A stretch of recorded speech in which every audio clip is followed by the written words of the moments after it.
amados, na semana passada a Miriam, ela ministrou no culto da manhã. Quem não veio não pegou, mas se você assiste o nosso podcast, você deve ter visto lá. Ela falou sobre devocional, a importância de nós tirarmos tempo para Deus, de tirarmos tempo de devocional. E ela foi discorrendo sobre isso, enfim, a pregação dela foi justamente sobre isso. E por tempos em tempos, nós trabalhamos alguns temas na igreja que nós achamos fundamentais para a fé cristã, ainda que eles sejam simples, sejam básicos, mas não necessariamente simplistas e rasos. Ainda que sejam simples e básicos, são extremamente profundos. Eles são a base da nossa fé cristã. E há uns 2 anos atrás, eu acho, ou mais, a gente iniciou o ano falando sobre disciplinas espirituais. A galera que participou do GF naquela época vai lembrar, nós estudamos um livro do Richard Foster chamado Celebração da Disciplina, onde ele fala, é um clássico do século XX, e ele escreve já no meio do século XX para frente, e ali ele estimula a igreja em práticas espirituais da sua vida cotidiana, sejam elas pessoais ou coletivas. Então tem um momento, metade do livro, parte desse livro, ele fala sobre o que eu e você fazemos para nós e Deus, e o que nós fazemos de forma coletiva. E a gente se debruçou sobre esse livro nos nossos GFs, fizemos vídeos, está lá no CTF Play, bastante disso. E de tempo em tempo a gente precisa renovar isso. E a gente precisa renovar por alguns motivos. Um deles é porque sempre tem pessoas novas se achegando, isso é muito legal. Tem pessoas novas que estão chegando na igreja e que, cara, eu não entendo nada, eu não sei nada, eu não sei para onde a gente vai. E essa base, ela é importante para a gente pegar esse cara pela mão e ajudar ele na sua jornada. Então, uma das razões de o porquê eu vou estar ministrando, o que eu vou ministrar hoje à noite, é para isso, é ajudar esse cara a fazer com que ele ande. Mas a outra razão pela qual eu vou ministrar isso, é que mesmo você estando 30 anos dentro da igreja, muitas das vezes nós erramos no básico. Nós não fazemos o feijão com arroz. Nós não conseguimos fazer aquilo que é tão simples e tão básico de fato de ser feito. E hoje à noite eu quero conversar com você sobre oração. E quando a gente fala de oração, já digo de antemão, já falei outras vezes aqui, a gente sempre está devendo. Não importa, cara, a gente sempre vai estar devendo oração. A gente nunca vai orar o suficiente. Tem um amigo meu que na época, é um cara que eu particularmente conheço que mais ora. E na época, quando eu conversei com ele, tive essa conversa, ele estava orando 6 horas todos os dias. Ele chegou para mim e disse assim, Anderson, sabe o quê? Eu acho que eu preciso orar mais. Eu olhei no fundo do olho dele com lágrima no meu e disse, vai tomar banho. Porque, cara, esse maluco, mano, ora 6 horas, eu já estava me sentindo o ó do Borogodó, né? Que eu não estava nem perto disso, cara. Mas o fato é que a gente vai ficar devendo sempre, porque nós sempre precisamos orar. Esse não é o problema. O problema é quando a gente sabe disso e não faz nada. É quando a gente sabe que tem que orar e não caminha nessa direção. Quando a gente sabe que tem que fazer isso e a gente tem a informação disso, mas não faz nada. E esse é o grande quê? Nós vivemos hoje numa sociedade cheia de informação, com muita informação. E o Richard Foster, nesse livro, Celebração da Disciplina, ele diz o seguinte, sabe qual é o mal desse século? E ele se referia ao século XX, é a superficialidade. Nós não somos profundos, nós somos superficiais. Se no século XX nós éramos assim, hoje, mano, cara. Porque, de novo, nós temos muita informação, mas nós não temos conhecimento. Informação é uma coisa, conhecimento é outra coisa. Estava vendo esses dias um comentário dizendo que uma criança hoje, um adolescente de 12 anos, ele tem no celular, hoje, mais informações do que o presidente dos Estados Unidos tinha em 1950. Então, esse cara hoje, ele tem acesso a informações, a dados, que antigamente se demandava muito para você conseguir, ele tem em segundos no seu celular. Só que hoje nós também somos a geração com maior informação e menos conhecimento. Porque conhecimento é informação processada. É eu pegar a informação, eu me debruçar sobre essa informação e eu extrair dela o que ela tem para me ensinar. Do contrário, ela é só informação. Ela é só informação. Quando nós falamos de disciplina, eu sei que para alguns tem essa dificuldade de lidar com a disciplina e vai dizer assim, cara, é que eu tenho problema com disciplina porque eu sou muito indisciplinado. Eu vou dizer um negócio para você. Não existem pessoas indisciplinadas. Já falei isso aqui outra vez. Aí você vai me dizer assim, Anderson, Você não me conhece. Pensa num cara que é rei em ser indisciplinado. Eu vou lhe explicar um negócio. Você não é indisciplinado. Talvez você não é disciplinado naquilo que você gostaria de ser. Porque você tem determinadas disciplinas. Só que talvez você gostaria de ser em outras coisas que você não consegue ser. Por exemplo, espero que você acorde de manhã, alguns tomam banho, outros não. Aí cada um.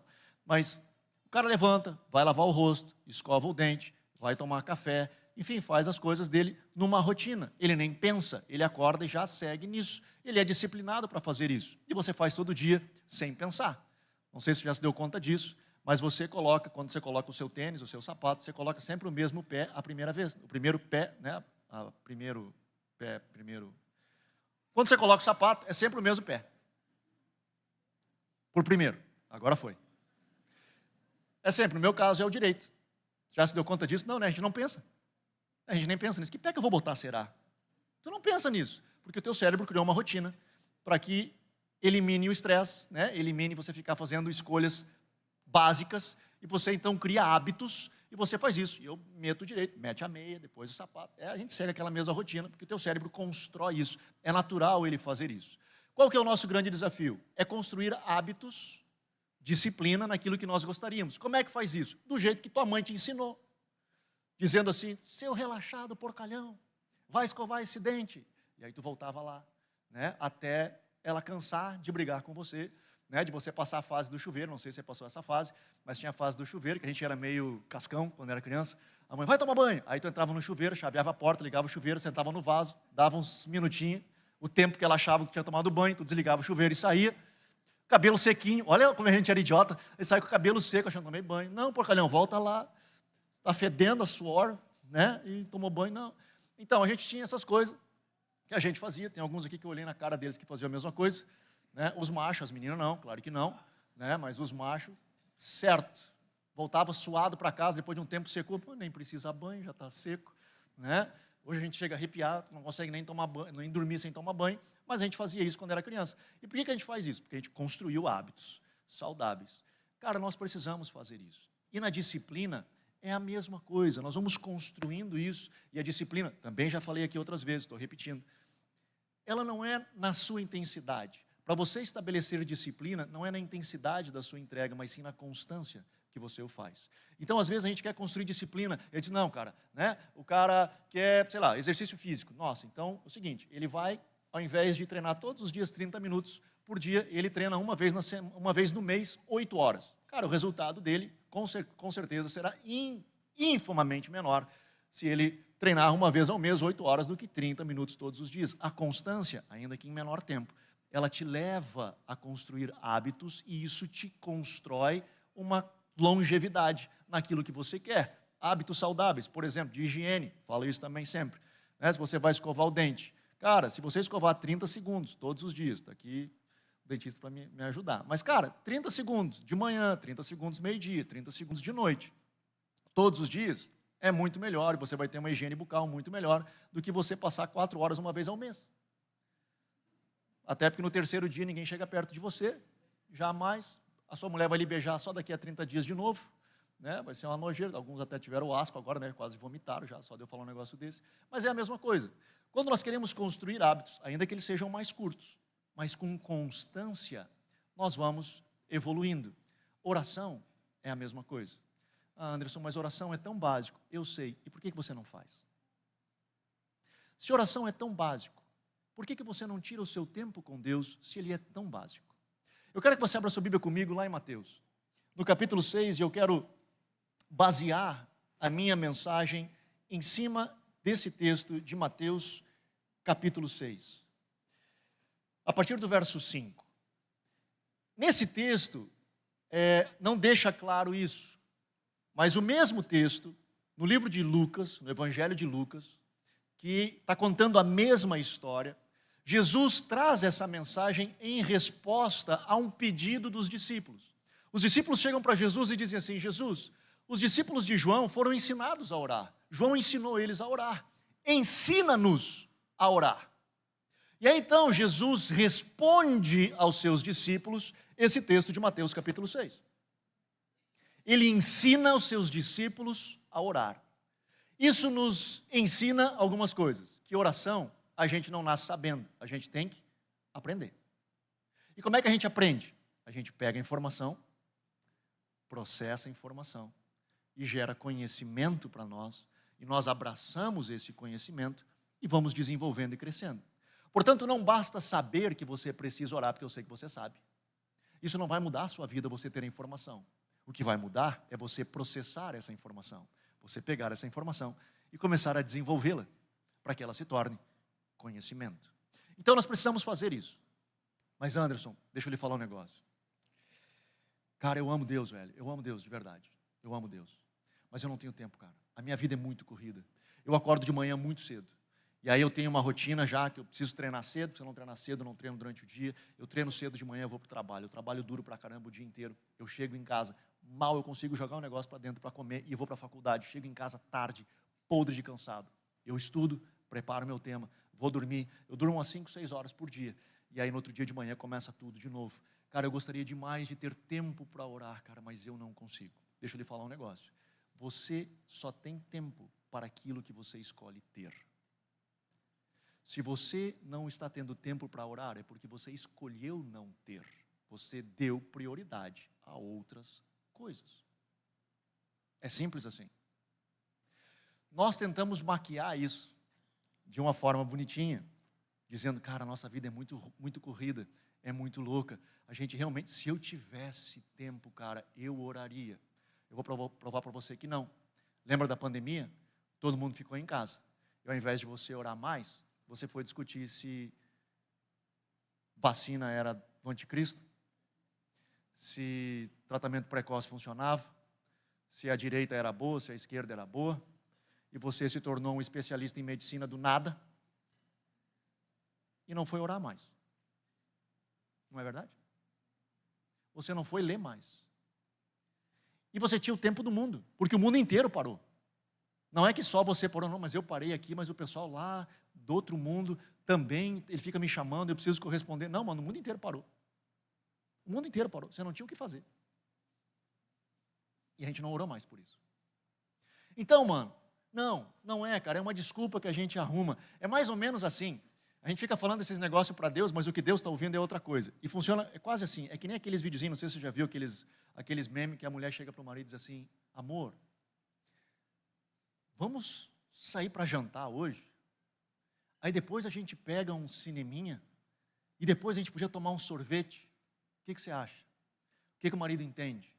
Amor, vamos sair para gastar dinheiro? E depois mais dinheiro? E depois mais dinheiro? O que você acha? Uma coisa é o que ela diz, outra coisa é o que ele sabe onde que vai dar, né? Aonde o negócio vai terminar e vai acontecer. Cara, a gente fala para Deus isso, Deus, eu não tenho tempo para orar, eu tenho tanta coisa para fazer, minha vida é tão cheia, ela é tão atribulada, eu gostaria demais de orar.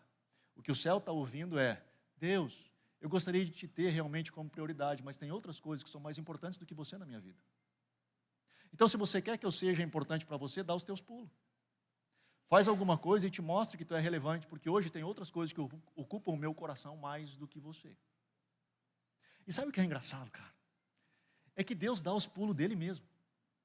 Porque a gente fica de costas para ele, a gente não dá bola para ele, a gente passa 3, 4 dias sem olhar para ele, quando a gente aperta o sapato, a gente olha para ele, ele vem com amor porque ele nos ama. Se a gente fosse Deus, a gente tinha matado já uma meia dúzia. Mas, cara, ele vem ao nosso encontro, e ele nos abraça, e ele nos acolhe, porque ele sabe que a gente é tosco, que a gente é um bando de idiota mesmo, cara, que faz isso. Porque a gente não aprendeu, a gente tem a informação, mas a gente não processa essa informação, a gente não constrói uma disciplina para chegar onde a gente quer chegar. E aí, Richard Foster tem razão, nós somos uma geração, o mal desta geração é a superficialidade. Nós nos contentamos com a informação. E mais, ele fala nesse livro também, ele diz o seguinte, um outro problema é que nós buscamos a satisfação imediata.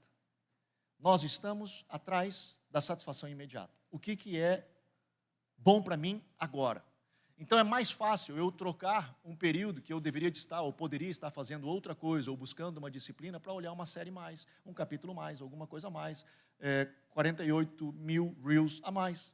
Né? E a gente fica ali, cara, e fica, porque a gente tem a necessidade da satisfação momentânea. E hoje a sociedade está montada, o seu celular, né, todos os algoritmos, eles estão montados para te manter gerando satisfação o tempo todo, o tempo todo, o tempo todo, lhe prendendo para que você continue ininterruptamente em satisfação. Só que me escute, tudo, já falei isso outra vez também, estou repetindo algumas coisas que eu falo, só para vocês ficarem ligados, mas não é que eu estou velho, estou também, mas não é por causa disso. Cara, tudo na vida é difícil. Tudo na vida. Cara, eu não faço exercício físico porque é difícil. Cara, é difícil, não é fácil. Você ter disciplina para fazer exercício físico não é fácil. Mas também não é fácil conviver com as doenças da obesidade. Você escolhe qual difícil você vai querer viver. Cara, não é fácil ter uma família. Não é fácil, cara, é difícil pra caramba. Mas também é muito difícil você conviver com o divórcio, seus filhos arrebentados, uma família toda destruída. Você escolhe qual difícil você quer viver.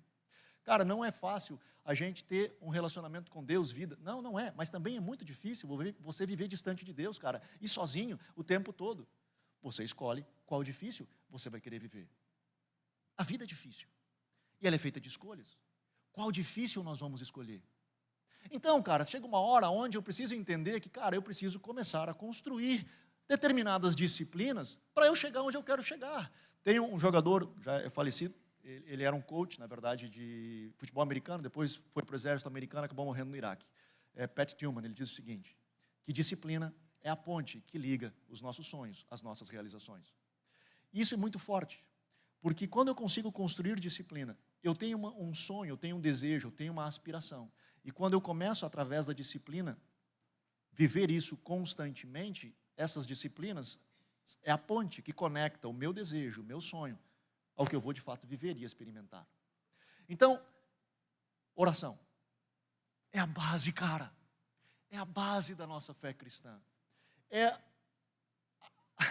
o que nós deveríamos de investir com toda a nossa intensidade para conhecer o nosso Deus, porque oração é isso. Quando Jesus diz, a minha casa será chamada casa de oração, não é que nós iríamos entrar aqui e todo mundo ficar assim, não era disso que ele estava falando. O que ele estava dizendo é, cara, a minha casa será chamada casa de oração, porque é o lugar onde você vai ter encontro, onde você vai ter intimidade, onde você vai encontrar a minha presença, você vai me encontrar, nós seremos íntimos naquele lugar. Por isso que nós nos reunimos aqui. Quando nós nos reunimos para orar e adorar e louvar, nós nos reunimos para este encontro. Meu irmão, para você conhecer alguém, seja ela quem for, você precisa ser intencional nisso. Você não vai conhecer alguém lendo sobre ela, você não vai conhecer alguém apenas sabendo sobre, você precisa passar tempo. Você pode estar casado com alguém, ter o papel lá do casamento, certidão de casamento, dividir a cama, ter relacionamento sexual com essa pessoa e ela ser uma pessoa estranha para você, porque você não a conhece, porque você não dedicou tempo para estar com ela. Você não passa tempo, você não conversa, você não compartilha, você não tem sonhos, vocês não têm conexão alguma, são estranhos que convivem dentro de uma mesma casa. Para eu conhecer alguém, eu preciso ser intencional. Você quer conhecer a Deus? Você precisa ser intencional nisso. Ele não acontece por osmose. Pelo fato de você entrar na igreja, ele entra para você e você, cara, conheci Deus. Não funciona assim. Você tem que ser intencional e a oração é um desses caminhos. Jesus, ele explica aqui, em Mateus capítulo 6, o verso 5, ele diz assim, e quando orares, não sejam como os hipócritas, pois gostam de orar em pé nas sinagogas e nas esquinas das ruas para serem vistos pelos homens. Em verdade vos digo que já receberam a sua recompensa. Primeiro verso ele diz o seguinte, quando for orar, não sejam como os hipócritas. Sabe os fariseus? Eles são hipócritas, porque eles não oram para Deus. A oração deles não é vertical, a oração deles é horizontal. Eles não estão orando para Deus, eles estão orando para os outros acharem que eles são bons. Então, mano, a oração não tem a ver com o outro, tem a ver com você. A oração tem a ver contigo, é o seu lugar de intimidade. A oração não interessa os outros. Se você vai orar em público ou sozinho, em casa, todo mundo vai ver ou sabe, não sabe, não interessa. Porque a oração é o seu momento de estar com Deus, ponto. E aí Jesus começa a nos ensinar como fazer isso. A partir do verso 6, ele diz assim, mas tu, quando orares, entra no teu aposento e fechando a tua porta, ora ao teu pai que está em secreto e teu pai que vem em secreto te recompensará. Tem 3 coisas que eu quero destacar aqui. A primeira delas, Jesus diz assim, quando orares, entra no teu quarto. Não, ou recâmara, ou como a tradução tiver aí na sua Bíblia. Não necessariamente tem que ser o seu quarto onde você dorme. O que Jesus está querendo dizer é um lugar que você tenha um lugar. Talvez esse lugar seja o carro que você está indo para o trabalho, que você tem ali 25, 30 minutos que você está indo para o trabalho, talvez aquele seja o lugar onde você vai ter o seu encontro com Deus ali pela manhã. Eu não sei, talvez é o Transurb, talvez é o ônibus, talvez é um lugar na sua casa. Eu particularmente gosto da ideia do lugar geográfico. Lá em casa eu tenho o meu sofazinho lá, que eu gosto de sentar nele, é o meu sofá. E é engraçado porque o meu cérebro parece que ele já sabe. Eu sentei ali, é um momento, é minha cadeira de ouvir Deus. Então eu sento ali, cara, é onde eu sei que aquilo ali para mim é especial. Então normalmente, não vou dizer todos os dias, mas normalmente é aquele lugar onde eu sento para tomar meu café. Então eu sento ali e eu fico parado. Eu sento aqui, tenho a minha Bíblia, meu café, tem uma janela onde eu enxergo os fundos de casa, tem um mato lá, eu gosto de verde. Então, cara, é ali onde eu fico, cara. E ali Jesus fala comigo, eu falo com ele, e é top, e é um encontro top. Então Jesus, ele nos incentiva a ir a algum lugar. De novo, eu quero encorajar você, se possível, de ter um lugar geográfico. Eu tenho amigos meus que, eles na casa deles, construíram um quarto de oração. Aquele, não é para jogar a coisa, não é tipo assim, essa aqui é a sala de jogos, né? A gente joga tudo ali para dentro e também a gente ora ali. Não. É uma sala só para oração. Cara, aquela sala tem muita lágrima. Aquela sala ali tem muita experiência com Deus. Aquela sala ali, cara, tem muito ranho naquele chão. Mas, cara, tem muita glória também. Tem negócio muito doido, cara. Tem muita experiência. E é muito legal. Eu não sei se vocês já tiveram essa oportunidade de entrar em salas de oração que funcionam por anos. Eu tive uma, na época, funcionava há 15 anos, por 24 horas, todos os dias, quando eu fui. Cara, é um negócio muito legal. Parece que é céu aberto mesmo, cara, porque é um lugar que, de fato, foi estabelecido para encontrar a Deus. E esse é muito bom. Então, eu gosto da ideia de um lugar geográfico. E aí Jesus fala a segunda coisa. Primeiro, ele diz, entra no teu quarto. E a segunda coisa, ele diz, fecha a porta. O que ele está querendo dizer com isso? Que, cara, e essa talvez seja a parte mais difícil, é fechar a porta. Porque a gente, cara, tá ali, eu, por exemplo, vou lá, sei lá, coloco uma música, eu não sou muito disso, mas às vezes eu coloco uma musiquinha lá no celular e, de repente, pum, uma notificação do WhatsApp. O que a gente faz? Vai lá ver qual que é. E aí começa a responder o WhatsApp, quando vê, passou o negócio. E a gente não conseguiu fechar a porta. A gente não conseguiu estar só você e Deus.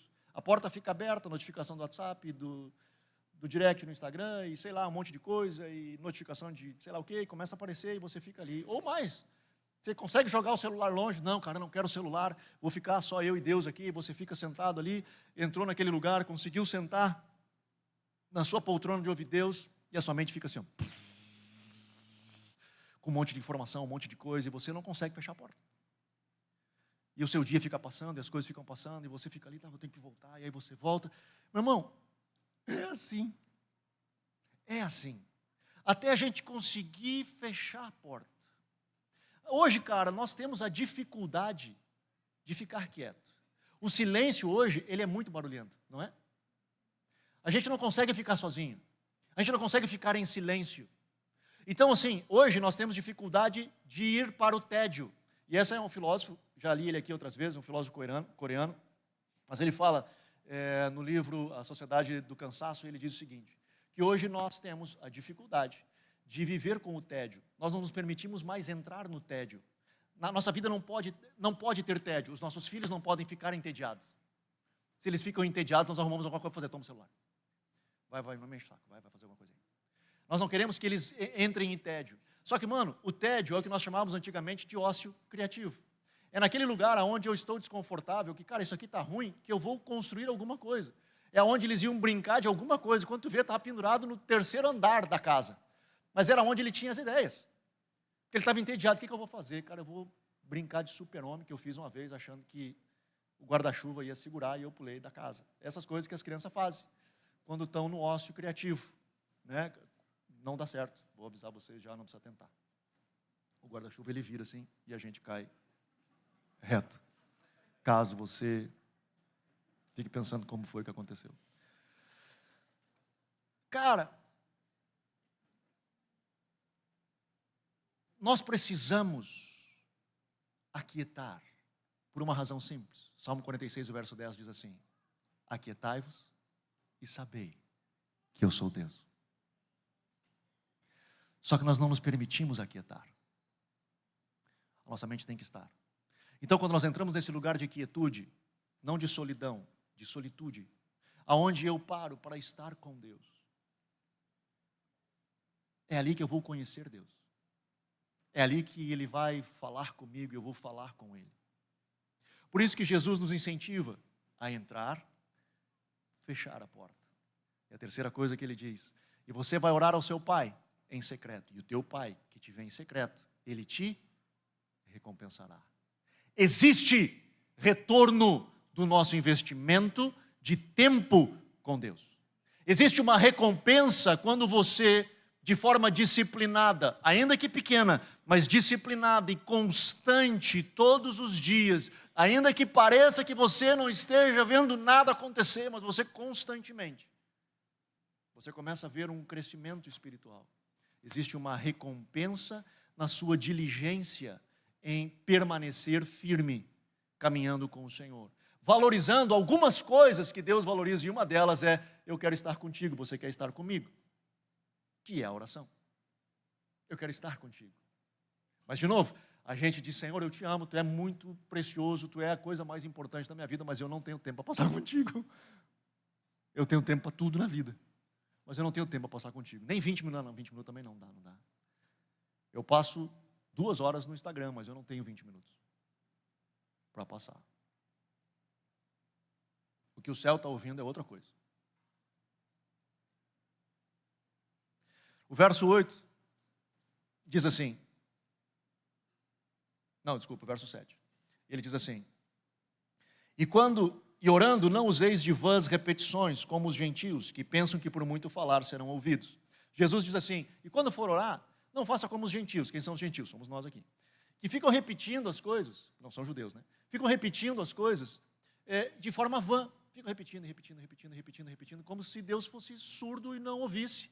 E ficam repetindo. Ele disse, não, cara, não usem de vãs repetições. O que é vãs repetições? É eu pegar e ficar, por exemplo, orando o Pai Nosso todo dia, vã repetição? Não, mas nós estamos falando disso da palavra de Deus. Orar a palavra de Deus nunca será uma vã repetição. O que Jesus está querendo nos ensinar é dizer o seguinte, cara, não fica falando e repetindo, achando que, pelo fato de dizer, Senhor,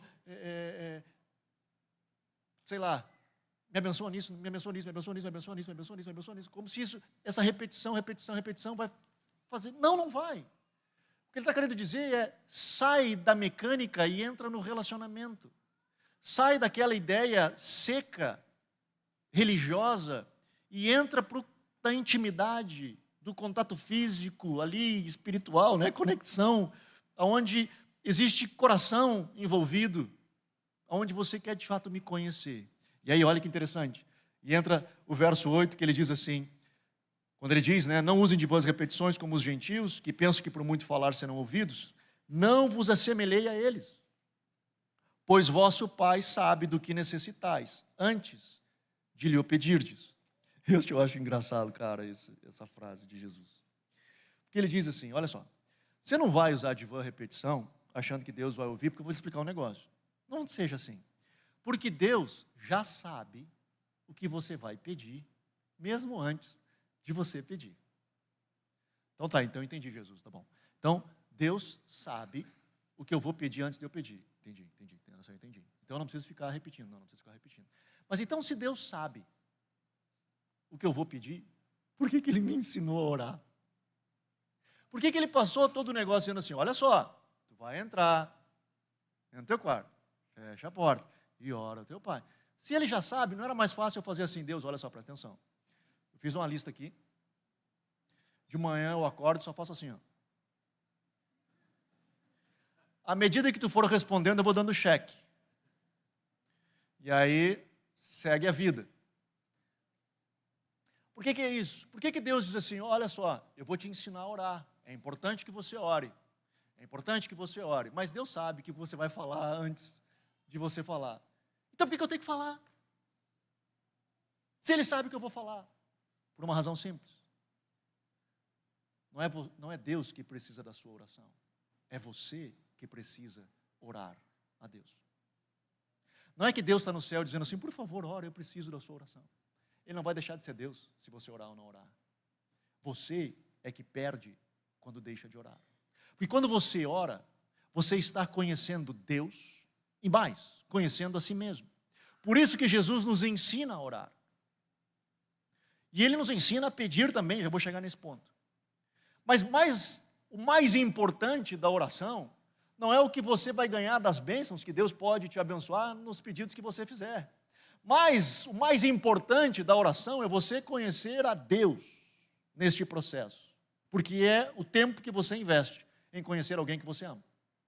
Então, nesse lugar, cara, que você está investindo o seu tempo e conhecendo a Deus, você está entrando em intimidade. E Deus é luz, lembra disso? Deus é luz. E quando você entra em intimidade com Deus, Deus sendo luz, a luz de Cristo ilumina você, cara, e o que tem de podre em você aparece. E aí, então, você não só conhece Deus, você conhece Deus e se conhece. Porque você se achega a Deus, e Ele te ilumina, Ele diz, cara, e aí, vou me incluir junto, para não ficar chato. Quando você começa a orar a Deus, eu e você descobrimos que nós somos hipócritas. Quando nós começamos a orar a Deus e tirar tempo com Deus, eu e você descobrimos que nós somos orgulhosos. Quando nós começamos a orar a Deus, eu e você descobrimos que nós somos ciumentos, que nós somos invejosos, que nós temos tanta coisa dentro de nós, cara, que é podre, e nós descobrimos quando nós paramos para orar a Deus e estar com Deus. Portanto, oração é intimidade. É eu buscar conhecer a Deus em intimidade. Anderson, é o básico da fé, eu sei. E a gente tem informação disso. Mas sabe o que a gente precisa? Não precisa parar, mas a gente tem que avançar. Porque hoje a gente fala de oração, a gente tem conferência de oração, a gente tem livro de oração, o que a gente só não tem é oração.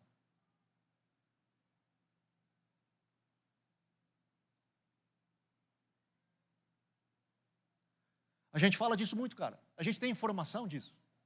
Eu não quero saber de informação, caramba. O que nós precisamos pegar é essa informação e dizer, cara, o que isso significa na minha vida? Como eu posso trabalhar isso para que isso faça sentido para mim e que desenvolva a minha vida? Se de fato que eu digo que Deus é a prioridade na minha vida, tá bom, onde eu enxergo isso na minha agenda?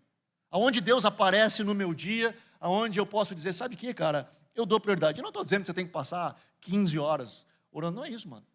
Mas não faz sentido você não passar nenhum minuto. Não faz sentido.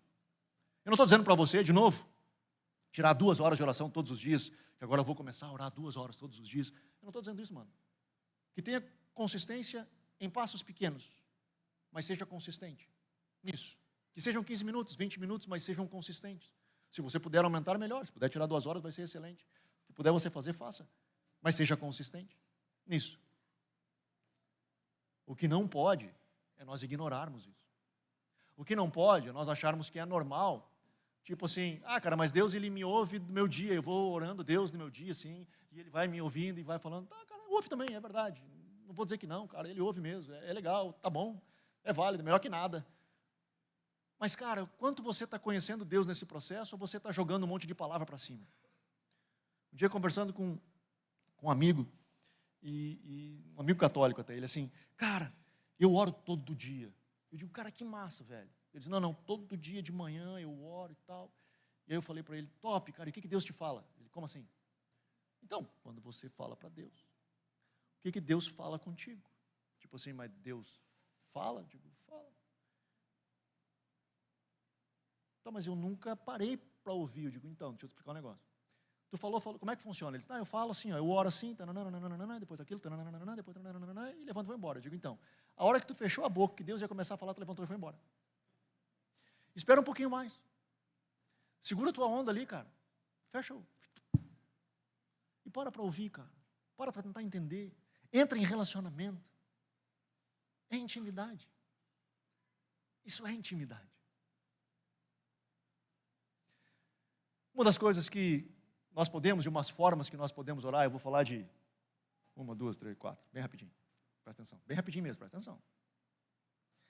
Cara, uma das formas de orar é essa nossa oração, é esse nosso jeito de orar, é essa nossa forma simples de orar, da gente dizer do jeito que a gente sabe, da forma que a gente sabe, com as palavras que a gente tem. Se você é mais jovem, vai ser diferente, se você é mais velho e tal, não precisa dizer assim, Deus de Abraão, Isaac e Jacó.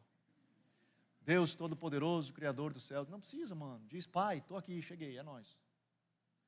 Cara, seja você. Mas eu não sei dizer muita coisa. Cara, seja você. Mas tire tempo para estar com Deus. E diga, Pai, estou aqui. Não sei muita coisa, não entendo muito mesmo, não entendo nada, mas estou aqui, quero estar contigo, quero te conhecer.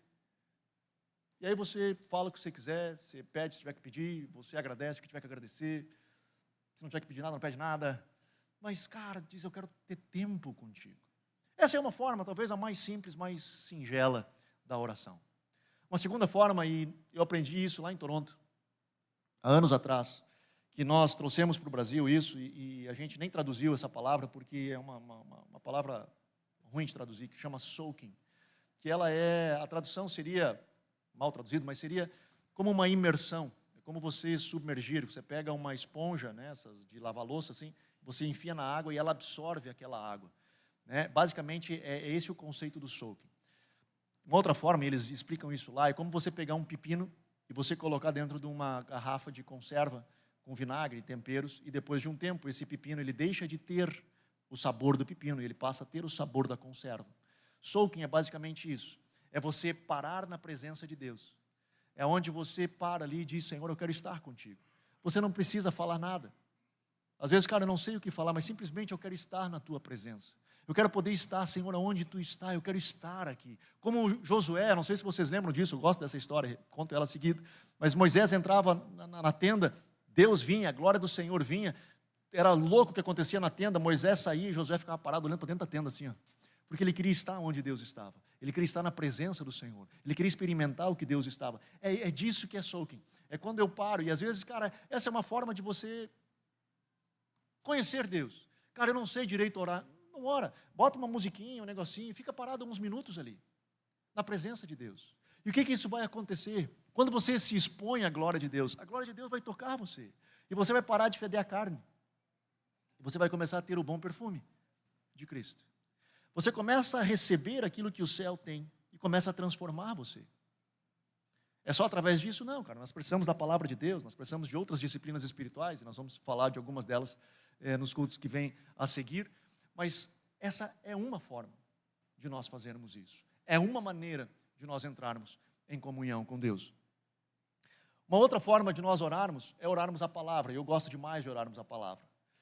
A Valnice Milhomens, há uns anos atrás, escreveu um livro sobre orando a palavra de Deus. E justamente ela explica nesse livro como orar a palavra. Você pegar versos e orar a palavra. Mano, de novo, não são vãs repetições. É palavra de Deus, expressa ao próprio Deus. Eu gosto demais de orar várias orações que tem na Bíblia. O próprio, a oração do Pai Nosso, que Jesus, logo na sequência, ele ensina os discípulos a orar, né, dando um modelo de oração, ele dá um modelo do Pai Nosso, modelo sensacional para você orar, e você pode orar todos os dias, repetir quantas vezes você quiser, porque você está falando palavra de Deus aos céus. Eu gosto de orar Efésios, capítulo 1, capítulo 3 de Efésios, Paulo ora, e eu coloco ela como se eu estivesse orando, pedindo sobre a minha vida, eu oro. Filipenses, Paulo intercede, eu trabalho essas palavras como se eu estivesse orando. Eu gosto demais, cara, de orar os salmos. Talvez é o que eu mais ore são os salmos, onde eu pego determinado salmo, eu fico lendo ele ao Senhor, eu fico lendo esse salmo em voz alta ao Senhor e repetindo esse salmo aos céus, orando ao Senhor esses salmos. E alguns deles, às vezes, eu me encaixo neles, porque às vezes tem os salmistas que ficam chorando, as pitangas, e reclamando, eu digo, esse aí sou eu mesmo, aí eu fico, esse aqui Deus, aí ó, sou eu mesmo, aí fico orando ali, eu também estou assim, e tananã, e aí eu me acho e tal, choro ali, e toca, e aí daqui a pouco Deus vem e dá no meio do salmista, eu digo, aí tomei também no meio agora, né, e continuo chorando, e tal, e cara, é maravilhoso isso, porque cara, nós nos colocamos diante de Deus, com a sua palavra, nos abrimos e oramos a palavra de Deus. Então, cara, eu não sei o que dizer, ore a palavra, pegue a palavra, ore a palavra, pegue versos, pegue salmos, leia ao Senhor, tire tempo para estar com Deus, invista tempo para estar com Deus. Lembra, não é o mais importante a intensidade, mas sim a constância. Não tanto a intensidade, e sim a constância. Vamos constantes, mas vamos chegar lá. É uma maratona, mano. É longe pra caramba, onde nós temos que ir. Ajusta aí o pace, né, o ritmo, e bora lá. Vamos fazer acontecer.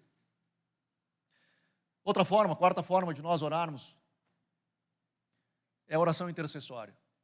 Quando nós nos colocamos na brecha em favor de alguém. E nós fazemos isso.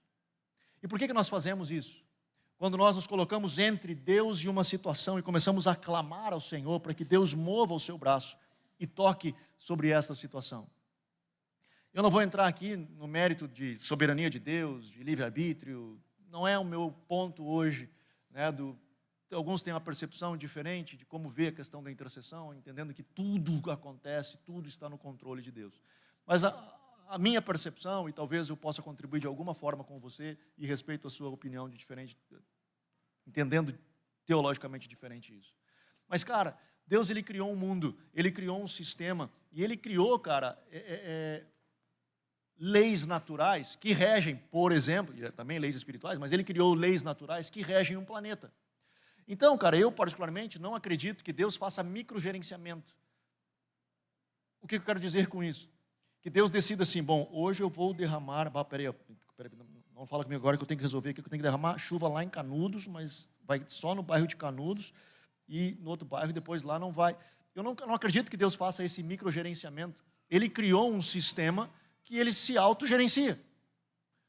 Então, assim, existe uma coleta de água, o sol coleta, né, evapora, vai para a nuvem, ela vai. Existe todo um sistema que ele funciona naturalmente, sem um microgerenciamento. Ou ele diz, não, peraí que eu tenho que dar agora nutriente para aquela árvore que está no quintal, lá na casa do Cristo, eu tenho que mandar lá um nutriente. Não, cara, essa árvore, ela sabe como buscar o nutriente lá do solo, ela vai buscar e ela vai dar o fruto, a coisa vai acontecer.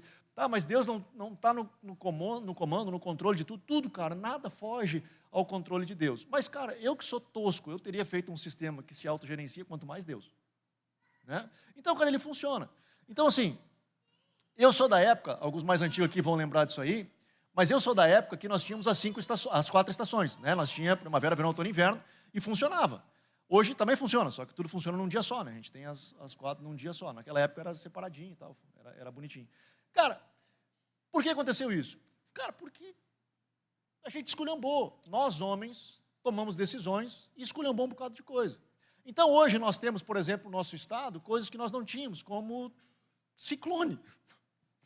Começamos a ter tornado. Começamos a ter, sei lá, tornado não, mas furacão. O que a gente teve aí? Tem um negócio desse aí, acho que é furacão que a gente teve, né? Acho que é isso aí mesmo. Teve um negócio aí que a gente teve. Não é tornado não, mas furacão tem. Teve um negócio aí, mas chuva braba aí que a gente está tendo e não teve. E por que está tendo, cara? Porque, cara, nós esculhambamos, a nossa geração, esculhambou com algumas coisas do nosso clima e isso afetou. E aí, então, cara, está vindo um ciclone para cá. A Defesa Civil avisa, olha só, tem um ciclone, está vindo para Novo Hamburgo, vai destruir um monte de gente, cuida e tal. O que a gente pode fazer? Cara, a gente pode se colocar na brecha em intercessão. E a gente diz, Senhor, desvia esse negócio, manda para o mar, onde não vai tocar em ninguém, onde não vai tocar em nenhuma pessoa, ninguém vai sofrer, ninguém vai tocar nada, ninguém vai fazer nada. Senhor, desvia isso em nome de Jesus. E, cara, quantos testemunhos nós temos de pessoas que isso acontece? Que nós oramos, que nós clamamos ao Senhor e Deus responde. Não é assim? Quantas histórias nós temos de que nós oramos, nós clamamos e Deus moveu e curou pessoas. E mudou a história de pessoas. E, cara, isso é sensacional. Então, nós podemos nos colocar em oração, nós podemos nos colocar na brecha e nós podemos clamar a Deus para que Ele mude circunstâncias. Isso chama-se oração intercessória. Algumas pessoas são mais sensíveis a isso e elas recebem o que a gente chama de peso de oração, né? E diz, cara, estava orando. Talvez alguns de vocês tiverem esse tipo de experiência, que alguém liga para vocês e diz assim, cara, de manhã eu fui orar, senti de orar por você, está tudo bem com você? Aí você se desmancha chorando, porque foi aquele dia do cão, né? E diz, puxa vida, cara, esse cara está sensível. Ele diz, não, mano, eu estou orando por ti, conta comigo, estou intercedendo por você. Já você toma um energético espiritual, você já, né, dá uma ligada ali, porque, cara, puxa vida, Deus está olhando para você, você não está sozinho nesse negócio. Não é massa isso? Meu irmão, o que eu quero falar para você nessa noite, nessas breves palavras, não tão breves, a gente precisa desenvolver a nossa vida de oração. Chega de nós falarmos sobre. Chega de nós fazermos eventos sobre. Nós podemos continuar fazendo, não é isso? Só nós precisamos parar de só falar sobre. Nós precisamos parar de só trazer informação sobre. Nós precisamos começar a processar isso, para que isso gere resultado nas nossas vidas. Amém? Vamos ficar de pé?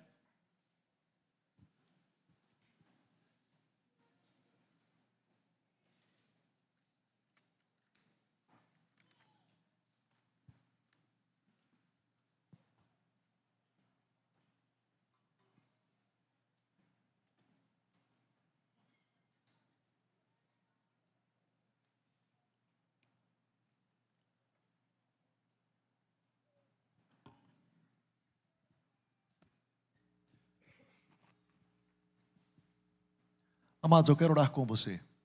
Como eu falei no início, todo mundo está devendo em oração.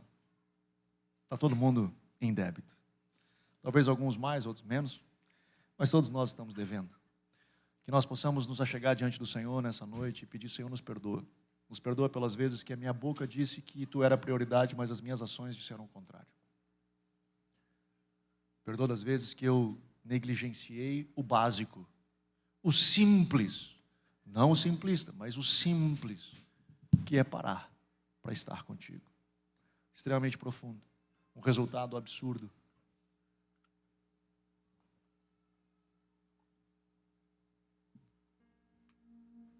Feche seus olhos, vamos orar. Papai, eu oro, Senhor, nessa noite. Eu te peço, Pai, perdoa-nos. Perdoa-nos, Senhor, pelas vezes que nós negligenciamos o nosso encontro contigo. Perdoa, Senhor, pelas vezes que nós falamos, que as informações foram passadas, mas que nós negligenciamos processá-las. Nós negligenciamos nos debruçar sobre ela. Nós falamos sobre, mas nós negligenciamos o básico. Perdoa-nos, Senhor, por não priorizarmos a Ti. Perdoa-nos, Senhor, porque nas nossas palavras nós dizemos que Tu és a coisa mais importante da nossa vida, mas as nossas ações revelam outra coisa. Perdoa-nos, Pai. E eu te peço, Espírito Santo, ajuda-nos, Senhor, nessa jornada, para que nós possamos, Senhor, construir uma comunidade saudável. Uma comunidade, Senhor, que tenha vida.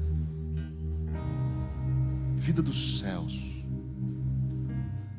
Por isso, Senhor, vem sobre nós nessa noite. Mais uma vez eu te peço, derrama do Teu sangue e perdoa os nossos erros, os nossos pecados. Lava as nossas vestes. Ajuda-nos, Senhor, nessa caminhada, a seguirmos adiante, Senhor, e constantes. Que sigamos constantes, Senhor, avançando e avançando para aquilo que Tu tens para cada um de nós. Eu oro, Senhor, pela Tua igreja, em nome de Jesus, em nome de Jesus.